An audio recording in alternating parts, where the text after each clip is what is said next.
Selamat sore Bapak Ibu serta hadirin sekalian. Pada kesempatan kali ini saya Ahmad Farhan Salahuddin akan membawakan judul jurnal saya di event SNTM ini, yaitu dengan judul analisa CCS sampel minyak sumur X dengan menggunakan metode pendekatan PPT Short Window Cell. Berikut merupakan outline yang akan saya bawakan. Yang pertama pendahuluan, kemudian metode, hasil penelitian, pembahasan, dan yang terakhir yaitu simpulan. Pada bab pendahuluan ini kita akan membahas mengenai pengertian dari CCE, tujuan dari CCE, dan juga mengetahui tentang sampel, fluida, dan juga jenis dan asal dari sampel fluida reservoir ini. CCE atau Constant Composition Expansion merupakan bagian dari analisa pressure, volume, temperatur atau PVT yang bertujuan untuk mengetahui kelakuan sifat fisik dari sampel fluid reservoir, di mana keadaannya ini akan disesuaikan dengan keadaan reservoir sesungguhnya. Untuk sampel yang digunakan pada penelitian kali ini yaitu sampel yang berhasil dari bawah permukaan atau subsurface sample. Untuk proses pengambilan sampel sendiri yaitu dengan menggunakan bantuan bottom hole sampler PDS CMK2 dan menggunakan wire line untuk proses pengangkatan serta penurunannya. Untuk jenis sampel sendiri itu black oil yang termasuk live oil yang berasal dari sumur X di lapangan Kalimantan. Sisi sendiri ini bertujuan untuk mendapatkan nilai bubble point pressure atau PB, di mana pengertian dari PB itu sendiri yaitu gelombang gas mulai terbebaskan dari minyak. Berikut metode yang digunakan pada penelitian kali ini yaitu dengan menggunakan alat PVT, cell short window cell. Sebelum kita mengarah ke sini, maka kita akan membahas mengenai alur dari analisa sisi ini. Yang pertama yaitu setelah kita mengetahui bahwasannya sampel yang akan dianalisa ini berasal dari bottom hole sampler atau sampel bawah permukaan, selanjutnya kita akan memvalidasi sampel di dalam sel ini. Apakah sampel ini masih dalam kondisi satu fase atau dua fase. Kemudian kita akan pilih sampel terbaik, lalu kita bisa menguji CCI dari sampel pada saat P saturasi di keadaan temperatur reservoir. Apabila hasil yang kita dapatkan dari sisi ini mendapatkan P saturasi kurang dari P reservoir, maka kita bisa melanjutkan untuk analisa PVT lanjut seperti viskositas, differential vaporization, dan lain-lain. Apabila nilai P saturasi kita lebih besar ataupun sama dengan P reservoir, maka kita harus mengadjust dulu terlebih dahulu, yaitu dengan cara menambahkan cc per cc sampel ke dalam sel yang ada. Maka akan mendapatkan nilai GOR yang baru. Kemudian apabila kita sudah mendapatkan GOR baru, maka kita bisa melanjutkan untuk analisa PVT lanjut. Apabila sudah cukup proses analisisnya atau tidak ingin di-adjust, maka kita bisa menghentikan proses analisanya.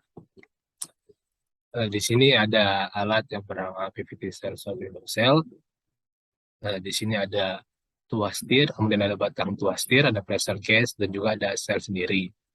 Untuk prinsip kerjanya yaitu ketika merkuri kita pompakan ke dalam sel dengan cara memutar tuas tir yang ada, maka kita bisa mengamati nilai pressure yang ada di pressure gauge ini. Kemudian kita akan menaik turunkan menggunakan mercury pump ini pressure mulai dari P5000 PSIG. Kenapa 5000 PSIG? Karena itu sudah merepresentasikan keadaan reservoir sesungguhnya. Dari 5000 kita akan turunkan sampai dengan nol, dengan catatan kita harus menulis pembacaan pump reading pada pressure yang sudah ada.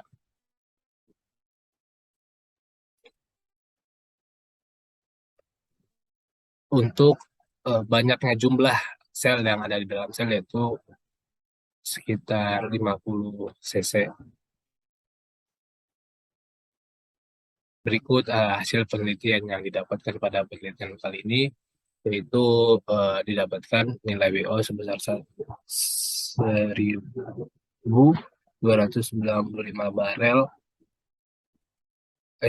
barel per STB. Maaf, 1,295 barel per STB dengan pembacaan pump reading sebesar 174,565 dan pada pressure 4150 PSIG dengan volume sampel dan juga R relative volume dan juga Y function.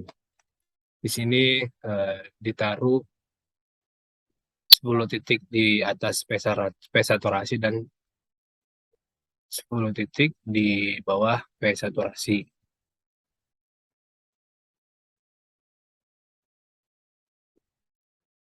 10 titik di atas P saturasi dan 20 titik di bawah P saturasi.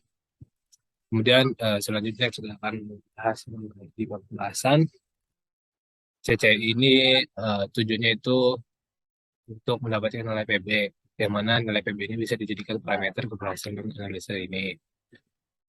Kemudian setelah kita mendapatkan PB, data tersebut kita bisa olah untuk menemukan nilai volume sampel, relative volume, nilai dari function, sehingga pada nantinya kita bisa menghitung faktor volume formasi atau biasa disebut BO sebagai hasil akhir dari analisa ini.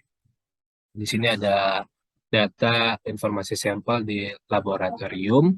Ada 3 sampel, ada 3 botol sampel yang kita gunakan. Namun eh, untuk sampel yang kita bisa pilih untuk bisa dilanjutkan ke analisa lebih lanjut yaitu botol dengan kode 1008018 dengan volume sampel 350 dan eh, pressure 7000.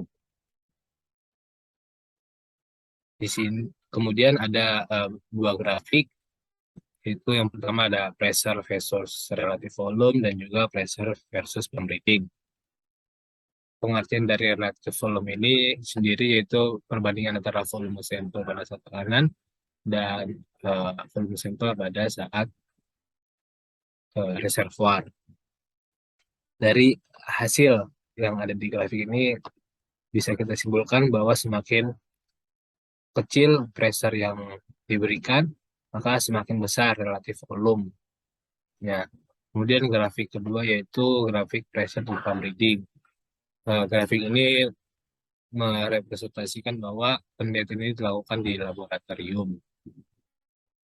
Hasil dari grafik ini yaitu semakin besar pressure yang diberikan, maka semakin besar pula pump reading. Ya. Selanjutnya kita akan membahas ke kesimpulan. PVT cell short window cell ini digunakan untuk mengetahui PB dan juga untuk menganalisa sisi PB yang didapat pada tes sisi ini yaitu berada di pressure 4150 PSIG pada pembacaan pump reading di angka 174,565 dan nilai PB sebesar 1,295 barel per STB.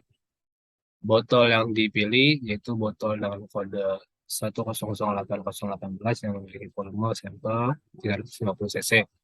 Berdasarkan data sampel black oil sumur X di Kalimantan, di Lapangan Kalimantan, pada kedalaman 3.646,8 meter. Sebagai titik poin dari analisis ini memiliki tekanan 4.848,2 psi atau 4.833,3 psig dengan temperatur 271,76 derajat Fahrenheit. Mungkin itu saja yang bisa saya sampaikan. Terima kasih atas perhatiannya. Jika ada pertanyaan, mungkin kita bisa diskusi di lain waktu.